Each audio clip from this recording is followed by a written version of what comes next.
Hey everyone, and welcome back to another episode of HealthiHer. Today we're going to tackle one of your most common questions of aesthetic treatments, and it is problems with the eyes.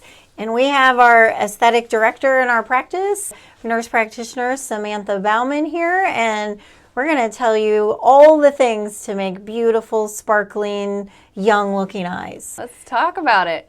So eyes are probably one of the most common, if not the most common questions that we get here. You know, what can I do to help my under eye wrinkles or the crepey skin, dark circles? Some people get under eye bags or they get hooded eyes. And so if people don't know what hooded eyes are, what does that mean when you say hooded eyes? Yeah, hooded eyes would be when the skin, and sometimes it's just due to laxity and age, where it kind of just becomes a little droopier. Some people are naturally just how they're made. They kind of have that heavier, more tissue up here. And as you age, gravity takes over and becomes a little bit lower, kind of covering part of the eyelid and not making someone's eyes look as open as they once did. I get it. Eyes are tricky because they are certainly what can make you look very youthful or can age you quickly. So I get why it's a concern for so many people. It can also, if you have hooded eyes, just make you look kind of angry yeah, or sure. even sleepy. Yes. So yes, absolutely. And a quick, easy way to assess this is when people like don't have enough room to put their eyeshadow on, or just their eyes look kind of small. Yep. A great place to start is just doing a neurotoxin kind of curls. We also have a kind of a special treatment where we do what we call a brow lift. We can also use another technique that we're specially trained in, a name that's trademarked called microtox, where we inject, again, it's a very special injection that we've had special training in to kind of help give you a little bit of a lift around that brow and in the soft tissue and the muscle that surround the eye to kind of help make them look more open and awake. So Botox. Botox would be Botox, where I would start. Dysport, those kinds of things are Correct. what you mean by toxin treatment. Certainly there are some other ones on the market, but those are the two we use. The most common ones. Mm-hmm. And just a little heads up, how long does Botox last? About pricing to treat Botox around the eyes? Yeah, so Botox lasts, we usually tell people, around 3 to 4 months. There's not a guarantee. There's a few people that are faster metabolizers and it might not last quite that long. But that in generally speaking, I would say 3 to 4 months is how long it lasts. We have special Botox days in our office where Botox is $12 a unit. Any other day of the week, unless you're one of our VIP patients, it's $13 a unit. And generally speaking, to treat your crow's feet, you're looking at about 12 units per eye. And then our brow lifts are somewhere between 3 to 5 units for a brow lift. Microtox definitely varies because we can also use some of that under the eye to help with like crepey skin or dark circles. But if I was just targeting someone to kind of help give them a brow lift to help with kind of hooded eyes, I would probably go somewhere in that 10 to 15, maybe 20 units in addition to what we've already done. And can you explain what the downtime is of doing Botox for this type of concern, as well as any potential negatives? I would think the positives are there's really no downtime. Like you're back to living your life the next day, and from a price standpoint, it's going to be probably the least expensive option. Yeah, so you were right in saying there's no downtime. That is correct, unless there is a chance you can get a bruise. So for some people, I guess they could say that would be downtime. Around the eyes is a very vascular area, so I would say of all areas I'm doing Botox, that's probably the highest chance of getting a bruise. But, I feel like it's also pretty easy to avoid at the same time. So, but things happen. So that would be the only downtime that I would see. The downside to doing Botox is it does take a little bit of time to set in. So even though you don't have downtime with it, it's going to take, probably 7 to 10 days before you start to see results and see whether or not that's, did what you wanted it to do. And then we usually have people come back for a touch-up, especially if you're new to getting this done, just to make sure that they're happy and see if we need to add a little bit more, to get the results we're looking for. But definitely a great option. Certainly, I agree. Price point wise, probably the easiest one to dive into from a cost standpoint, downtime, and results. I guess one other downside to it would be that it's not permanent. So you have to get retreatment usually, again, every 3 to 4 months. And for me, I felt like I was considering going down the surgery option about 15 years ago before I learned about Botox, before I started actually doing Botox. And I don't know if you would agree with this, but, if somebody is coming in and has severe hooding of the eyes, Botox might not give them the relief that they're looking for, versus I felt like with myself, I just needed like a couple millimeters of elevation. And so for that person that maybe just has mild to moderate lower brows, they would be a better candidate for that. I agree completely. Yeah, there are some people where, surgery probably is really their best and only option, but most of the time, I feel like most patients we see, we can always get a little bit of improvement with a neurotoxin for sure. But would you say it's fair to say somebody can always try it?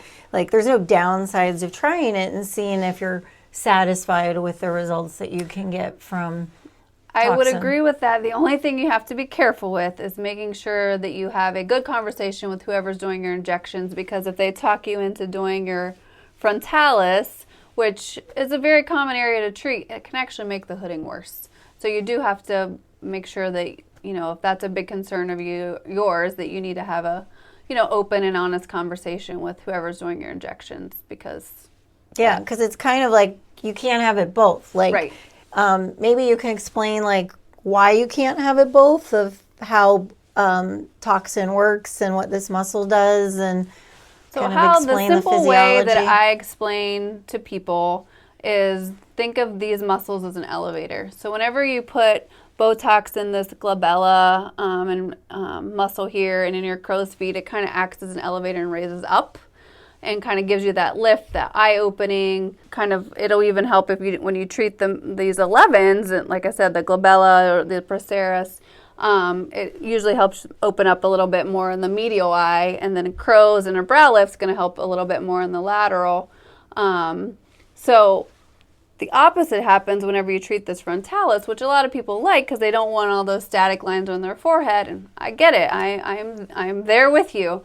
But that does the opposite, and it kind of acts like an elevator down. And so if you treat this muscle, and you kind of bring everything down, then that can kind of make some people's brow a little bit worse. So you do have to be very careful, and I should say, as an injector, you have to be okay with telling people, like, I probably shouldn't treat that muscle on you because it might make your eyes actually worse. I guess that's where a consult's important, and having that conversation with whoever's doing your treatment. Yeah. Kind of a side branching of that, if sometimes people will come in and say, I only want my forehead treated. And for most people, that would be a mistake, because that can actually lead to feeling heaviness if you didn't also do the glabella region. Correct. And so I think in our practice, we don't have 100% rule, but pretty strong feelings of we really don't like to just treat the forehead. Yes, I would say if you see me, it is going to be a very rare circumstance that I will agree to ever doing that. So there's a couple people that somehow get by with it, but I would never recommend it, because like I said, that elevator analogy I like to use, this one brings everything down, and then these muscles, when you inject them, lift up. And I don't feel like very many people want that heavy feeling or the look of being heavy. So that's why it's not usually recommended to treat that. So if you're someone with naturally hooded eyes, or you feel like the hooding is worse, that is an area that's maybe you take off on your Botox treatment, or that you do a little bit less of, because sometimes that's the trick too, is you can actually get a better brow lift if we treat a little bit less in this frontalis muscle, because then some of the muscles actually work a little bit harder, and that helps you get a lift too. So it's complicated. People that think that maybe Botox is easy, it's not as easy as it seems. It's certainly art and science to it. And yeah. All right. Anything else that could be an option for heavy or hooded brows or hooded eyes? Yeah, so the other tools that we have in our toolbox here that are, again, aren't surgical would be CO2 laser. I would say that that's going to help more for just like laxity that you would have in the skin to kind of help tighten that. That would be one option. The other one that I would say we could do, or we have threads. The threads are composed of a lot of times like polylactic acid, which break down, your body breaks down and then stimulates collagen production. And I think most people that are in the skincare industry or that are looking into skincare treatments have heard the word collagen. And we all know that that's what helps give us that youthful skin, the tight skin, that we're looking for. And so when you have that skin laxity where the eyelid is kind of becoming droopy, those would be two other things that I would consider for that treatment. Okay. Because they're both going to help with skin tightening and collagen production. All right. Let's move on to the other area that's probably, I would say, everybody starts to get this as we get older, and that's just wrinkles or crepiness of the under eyes. And I think that's like when you look at somebody really can define or give you an idea of how old they are. So what solutions do we have for under eye wrinkles and crepiness? Yeah, so that is definitely, I feel like everyone's concerned. Even people who look great are still concerned about their under eyes. And I would say I would, again, start with a neurotoxin. I would probably do the microtox starting out. The next option that I would go to would probably be a growth factor injection, whether it be, PRP from your own, blood where we spin it down and use the growth factors from your own blood, or from a lab that's also available that we can use. Those are great options to just kind of, again, help stimulate collagen production, which then helps promote, blood flow, kind of tissue. I guess you could use the word regeneration to give you a more youthful looking under eye. That would probably be my second pick. Other things, though, that we can do, we do have Morpheus. So if you have other skin concerns, that's when I usually go into Morpheus 8, which is a radiofrequency microneedling and helps with skin tightening. So that can definitely help someone's under eyes, but I usually use that tool when I'm looking at more of a full face rejuvenation and not focusing on just their under eyes. And then threads again would be another option. They're again these free floating they literally are threads, but they dissolve. Your body breaks them down and again will stimulate collagen production, which will help with those under eye, wrinkles and that crepey skin. A CO2 laser again is an option for there. As you can see, there's multiple. So I try to look at the person as a whole and see, what other concerns they might have, to try to, tailor their, treatment plan to what their needs are and what their goals and concerns. And obviously budget plays into this too, and get a very individualized plan. So that's where those consults that we offer are so important, because it's definitely not cookie cutter, and what applies to you doesn't apply to me, doesn't apply to the next person. So I'm just throwing out all the tools that we have in our toolbox that could potentially help. Yeah, I think those would be the ones. The other one that's a no-brainer to me, and I always tell everyone that, so much of it's kind of like working out and dieting, so much of what you do at home, doing good skincare, taking care of your skin with, good medical grade products is obviously very important. So I am, thinking eye cream is obviously a very important part of your skincare routine. You and I agree that everybody should be using an eye cream. 100%. I agree. A separate product that's specifically made for eyes. Yes. I have an eye cream that I absolutely love. We sell it in the office. The Elastin restorative eye cream I think is amazing, but if it doesn't work for you, we do have a few other eye creams here that we can talk about. We have an Obagi one, and I believe we still have Skin Medicas as well. So again, we can figure out what goes with your budget, and there's always rewards programs, I feel like, with every skincare line too. So there are lots of options out there. But yeah. My go-to is, I personally, for my regimen, like to do a Morpheus for my face once a year, a CO2 ideally once a year, although I have let some years slip. But I like to do the eyes twice a year. And the reason is, I feel like there's not as much downtime with that, because you can really hide it. We can't be as aggressive around the eyes with the laser because the tissue is so thin. But I feel like the downtime of treating just the eyes without a full face treatment, you can really get away with kind of a weekend treatment of doing the eyes and then doing all of our things to enhance recovery, of putting the growth factors there for even more enhanced effect. And also it helps with the recovery. And then we have these masks to help with the recovery. But then, like, do it over the weekend. Put some glasses on, put a hat on, and nobody even knows you had it done by the time you come back to work on Monday. 100% agree. So that's my kind of little, here's what I do and I think it works, and minimal downtime, and really being aggressive of treating the eyes. Yeah, I agree. The only other thing I didn't mention that I'm really doing a disservice on is, some people are great candidates for under eye filler. Yes. It is a little controversial. Not everyone loves it.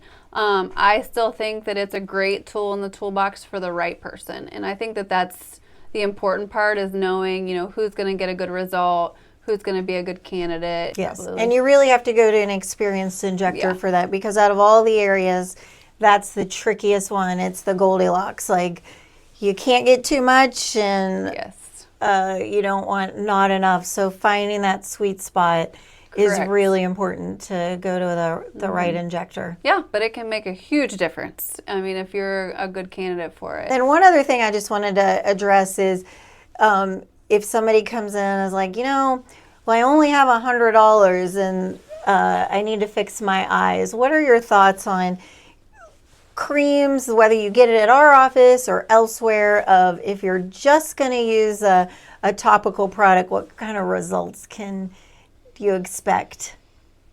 Well, yeah, exactly. I don't think they're going to be great. Maybe a small change, but yeah, I wouldn't expect, anything earth-shattering for sure. Yeah, I think where skincare products really shine is when somebody's really diligent about using them at a young age and staying out of the sun at a young age, or to maintain the results that you get from kind of real treatments. But otherwise, I think if you're going to rely on skincare products to reverse decades of damage, I think it's going to take decades to see the results. Yeah. No, I agree. So I just don't think, like, these skincare products will say, here's the before and after, and I just don't really see that in real life. Yeah, no, I would agree with that. It's usually, you usually have to do something else in conjunction with it. But they certainly work, and I think that everyone should do them. But again, I think it's a great, start them young, or do the treatments and then use them as maintenance to maintain your results. Yeah. All right. Well, hope you found this helpful, of all the things that we can do non-surgically for bright, beautiful, youthful, sparkling eyes.